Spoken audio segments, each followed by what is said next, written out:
नमस्कार मित्रांनो, तुम्ही पाहत आहात चर्चेचा विषय.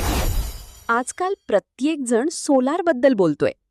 बिल झिरो, 25 वर्ष वॉरंटी, फ्युचर सेव्हिंग. पण खरंच पूर्ण रियालिटी लोकांना सांगितली जाते का? कारण सोलारमध्ये लोक पॅनलमुळे नाही, कंपनी, स्ट्रक्चर आणि फेक प्रॉमिसेसमुळे फसतात. आज आपण पाहणार आहोत सोलारची खरी रियालिटी. म्हणून व्हिडिओ शेवटपर्यंत नक्की पहा. लाईट बिल झिरो होईल, आयुष्यभर फुकट वीज मिळेल, अशा जाहिराती सर्वत्र दिसतात. पण महिन्याच्या शेवटी हातात जाडजूड बिल पडतं तेव्हा मात्र खरी धास्ती वाटते. महाराष्ट्रातल्या शहरांमध्ये आज घराघरात एसी आणि इलेक्ट्रॉनिक उपकरणांचा वापर प्रचंड वाढलाय.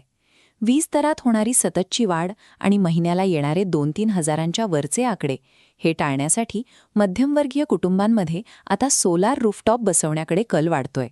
पण या वाढत्या मागणीसोबतच एक शंका निर्माण होतीये.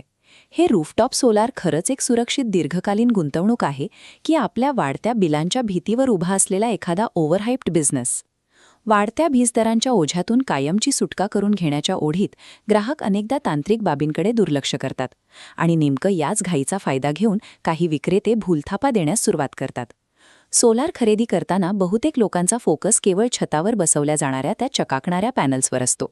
या ॲनिमेशनमध्ये दिसतंय त्याप्रमाणे एक कार्यक्षम सोलार सेटअप म्हणजे पॅनल्स, त्यांचा भार पेलणारं मजबूत स्ट्रक्चर, वायरिंग, इन्व्हर्टर आणि अर्थिंग सिस्टीमचं एक गुंतागुंतीचं जाळं असतं. पॅनल्सच्या कार्यक्षमतेएवढंच या इतर घटकांचं दर्जात्मक असणं महत्त्वाचं आहे. आपण जेव्हा केवळ पॅनल्सच्या ब्रँडवर चर्चा करतो आणि खालच्या छुप्या इन्फ्रास्ट्रक्चरकडे दुर्लक्ष करतो, तेव्हा आपण पुढील 25 वर्षांसाठी घराच्या सुरक्षिततेशी मोठी तडजोड करत असतो. तांत्रिक दृष्टिकोनातून पाहिलं तर सबसिडीसाठी ऑन ग्रिड सिस्टीम वापरली जाते. जिथे सतत वीज कपात होते तिथे बॅटरी बॅकअप असलेली ऑफ ग्रिड आणि जिथे दोन्ही फायदे हवे आहेत तिथे हायब्रिड सिस्टीम निवडली जाते. पॅनल्सच्या निवडीत 2 मुख्य पर्याय आहेत. निळे पॉलिक्रिस्टलाइन पॅनल्स स्वस्त असले तरी छतावर जास्त जागा घेतात.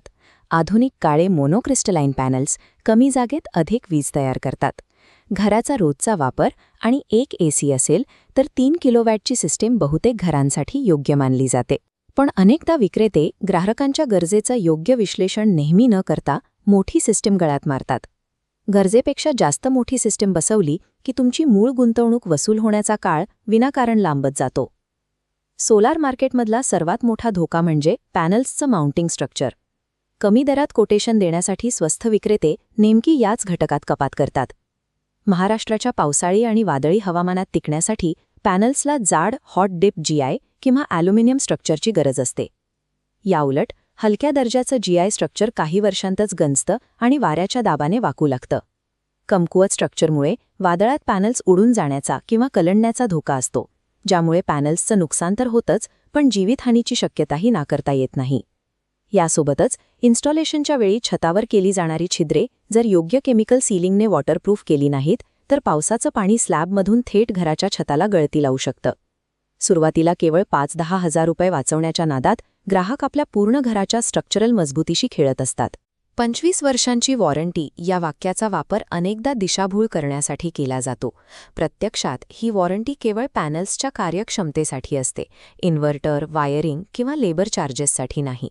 स्वस्त विक्रेते अनेकदा कमी दर्जाचे इन्व्हर्टर आणि निकृष्ट अर्थिंगचा वापर करतात. योग्य अर्थिंग नसेल तर सिस्टममध्ये बिघाड होण्यासोबतच घराच्या विद्युत उपकरणांना आणि सुरक्षिततेला मोठा धोका निर्माण होतो. सोलारला देखभालीची गरज नसते हा एक गैरसमज आहे. काळानुसार पॅनल्सची वीज निर्मिती क्षमता दरवर्षी साधारण 1% कमी होत जाते. शिवाय जास्तीत जास्त वीज मिळवण्यासाठी पॅनल्सची नियमित स्वच्छता आणि ठराविक वर्षांनंतर इन्व्हर्टरची देखभाल आवश्यक असते. थोडक्यात सांगायचं तर लाईट बिल झिरो होणं हे जेवढं पॅनल्सवर अवलंबून आहे तेवढंच ते तुमच्या वापराच्या पद्धतीवर आणि सिस्टमच्या देखभालीवरही अवलंबून आहे. भविष्यात जसा सोलारचा वापर वाढेल तसं सरकारचं सबसिडी धोरण आणि नेट मीटरिंगचे नियम अधिक कडक होण्याची शक्यता आहे. त्यामुळे केवळ सबसिडीचा विचार न करता सिस्टमच्या गुणवत्तेवर भर देणं जास्त फायद्याचं ठरेल. स्वतंत्र घरं आणि जास्त वीज वापर असलेल्या कुटुंबांसाठी सोलार हा एक उत्तम पर्याय आहे.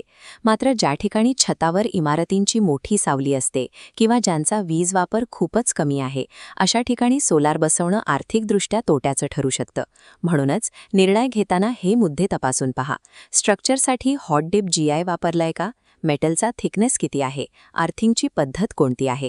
आणि पॅनल्स व्यतिरिक्त इतर घटकांसाठी लेखी वॉरंटी डॉक्युमेंट मिळताय का?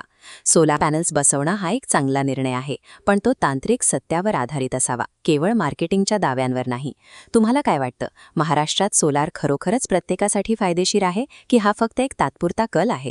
तुमची मतं कमेंट्समध्ये नक्की सांगा. मराठी कॉन्टेंटसाठी आताच आपल्या चॅनलला सबस्क्राईब करा आणि बेल आयकॉन प्रेस करा.